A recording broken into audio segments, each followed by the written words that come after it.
अब एक और बड़ी खबर का रुख करते हैं। All India Muslim personal law board ने साफ कर दिया है कि वक्फ एक्ट में कोई भी बदलाव किसी भी हाल में मंजूर नहीं किया जाएगा। वक्फ बोर्ड के अधिकारों को कम या सीमित करने को कोई भी कतई बर्दाश्त नहीं करेगा। असल में खबर यह है कि सरकार मौजूदा वक्फ एक्ट में बदलाव कर सकती है। सूत्रों के मुताबिक मौजूदा एक्ट में 40 संशोधन किए जा सकते हैं। बिल को संसद में पेश करने की तारीख अभी तय नहीं है, लेकिन खबर के बाद देश की राजनीति गर्मा गई है। वक्फ एक्ट क्या है और क्यों इसमें बदलाव की बात कही जा रही है, ये रिपोर्ट।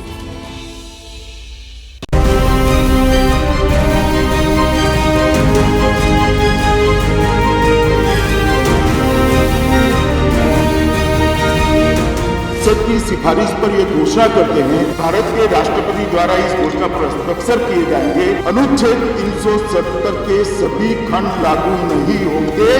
ठीक 5 साल पहले की तारीख थी जब संसद भवन में इतिहास बना था। मुल्क आजाद होने के 7.5 दशक बाद देश के मस्तक जम्मू कश्मीर से 370 का कांटा हमेशा के लिए निकाल दिया गया। 5 अगस्त ही वो तारीख है जब प्रधानमंत्री मोदी ने राम मंदिर के सपने की बुनियाद रखी थी।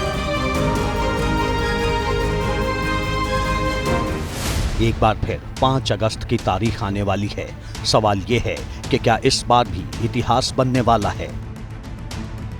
ये सवाल इसलिए क्योंकि वक्फ बोर्ड को लेकर बहुत बड़ी खबर सामने आई है।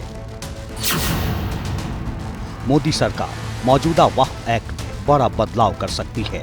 सूत्रों के मुताबिक सरकार करीब 40 संशोधन करने की तैयारी में है। सूत्र बता रहे हैं कि कैबिनेट बैठक में इस बिल को मंजूरी भी मिल गई है।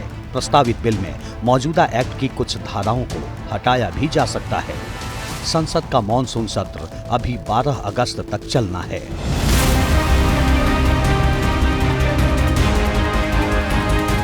फिलहाल वक्फ के पास किसी भी जमीन को अपनी संपत्ति घोषित करने का अधिकार है। नए बिल में इस पर रोक लगाई जा सकती है। बोर्ड का पुनर्गठन हो सकता है। वक्फ बोर्ड में संशोधन की खबर आने के बाद से ही राजनीति गर्मा उठी है।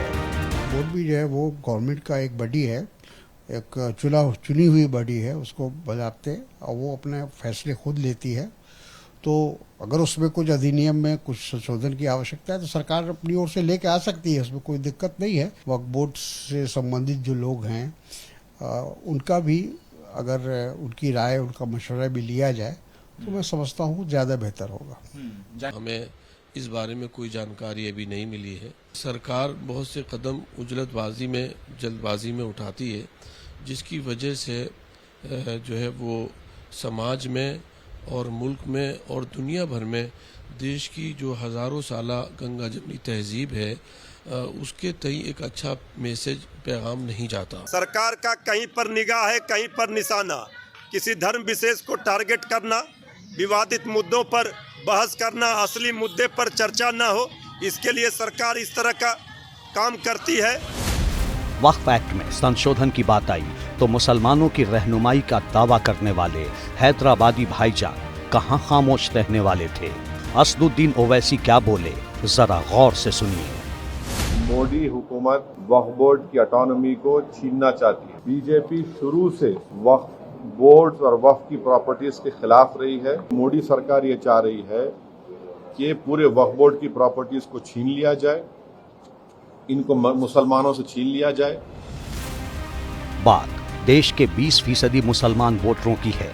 सियासत गरमाएगी ही, लेकिन आखिर वक्फ बोर्ड में क्या बदलाव हो सकते हैं, ये भी जान लेते हैं। सूत्रों के मुताबिक वक्फ अधिनियम की धारा 9 और धारा 14 में संशोधन का प्रस्ताव है। इसमें वक्फ बोर्ड की शक्तियों को सीमित करना, बोर्ड की संरचना में परिवर्तन का प्रस्ताव है। निकायों में महिलाओं को प्रतिनिधित्व देने का भी प्रस्ताव है। सूत्र ये भी बता रहे हैं कि वक्फ की संपत्ति घोषित करने से पहले उसका सत्यापन सुनिश्चित किया जाना चाहिए। इसके साथ ही राज्य वक्फ बोर्डों की ओर से दावा की गई विवादित जमीन का नए सिरे से सत्यापन करने का प्रस्ताव भी शामिल है। देश में रेलवे और सुरक्षा बलों के बाद सबसे ज्यादा जमीन पर मालिकाना हक रखने वाली संस्था वक्फ बोर्ड ही है। संशोधनों के बाद किसी भी जमीन पर दावे से पहले उसका वेरिफिकेशन करना होगा। इससे बोर्ड की जवाबदेही बढ़ेगी और मनमानी पर रोक लगेगी। लेकिन ये कई मुस्लिम धर्मगुरुओं को नागवार गुजर रहा है। मुसलमान खामोश है, मुसलमान आवाज नहीं उठा रहा है। अब खामोश रहने से काम नहीं चलेगा, अब मुसलमानों को सड़कों पे आना पड़ेगा। जिस तरह से किसानों ने 700 लोगों ने शहीद होकर तीनों बिल वापस करा लिए, इसी तरह मुसलमानों को भी शहादत देनी पड़ेगी। ये सरकार बाज आने वाली नहीं है। वैसे कई मुस्लिम धर्मगुरुओं ने इस फैसले को अच्छा कदम भी बताया है कि मोदी सरकार वक्फ एक्ट में संशोधन के लिए एक विधेयक को टेबल करने जा रही है, जिसके लिए मैं दिल की गहराइयों से उन्हें मुबारकबाद पेश करता हूं। ये वक्फ बोर्ड के हित में बहुत बेहतर होने जा रहा है। वक्फ संशोधन वक्फ को ताकत देने वाला संशोधन होगा। मेरी गवर्नमेंट से यही अपील है कि इसमें बेसिकली किसी अमेंडमेंट की ज़रूरत नहीं है, और अगर किसी अमेंडमेंट की ज़रूरत गवर्नमेंट को महसूस हो रही है तो कम से कम जो स्टेक होल्डर्स हैं उनकी राय ज़रूर इनकॉर्पोरेट की जाए, उनकी राय ली जाए। वक्फ बोर्ड वक्फ की संपत्तियों का प्रबंधन करता है, इसको दान के तौर पर माना जाता है। वक्फ मुस्लिम समुदाय के विकास के लिए दी गई संपत्ति है। 1954 में जवाहरलाल नेहरू सरकार ने वक्फ एक्ट पारित किया था। 1964 में केंद्रीय वक्फ परिषद की स्थापना की गई। इसके बाद 1995 में इसके अंदर बदलाव किए गए। 2013 में इसमें फिर संशोधन किए गए, जिसके बाद वक्फ को असीमित शक्ति और पूर्ण स्वायत्तता मिल गई। मौजूदा वक्त में वक्फ बोर्ड के पास करीब 8,70,000 संपत्तियां हैं, जिनका कुल एरिया करीब 9,40,000 एकड़ है। देश भर में 28 राज्यों और केंद्र शासित प्रदेशों में 30 वक्फ बोर्ड हैं। बिहार जैसे राज्यों में अलग अलग शिया और सुन्नी वक्फ बोर्ड हैं। माननीय नीतीश कुमार जी ने वक्फ की संपत्ति के लिए 100 करोड़ रुपया राज्य सरकार ने उसके विकास के लिए, और संदर्भ उसका यह है कि पुस्तकालय बन रहा है, मल्टीपर्पस हॉल बन रहा है, विद्यालय बन रहे हैं, तो समाज के जो गरीब तबके के लोग हैं, यतीम लोग हैं, उनके जीवन दशा को बदलने में वक्फ बोर्ड की संपत्ति का उपयोग होगा।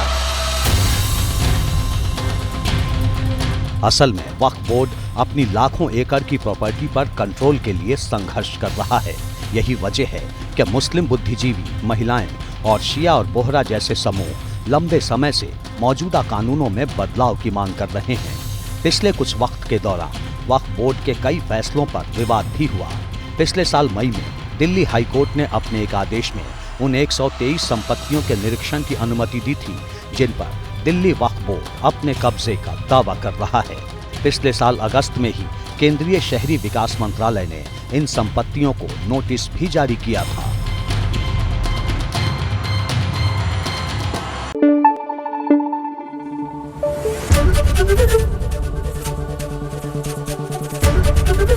एबीपी न्यूज आपको रखे आगे।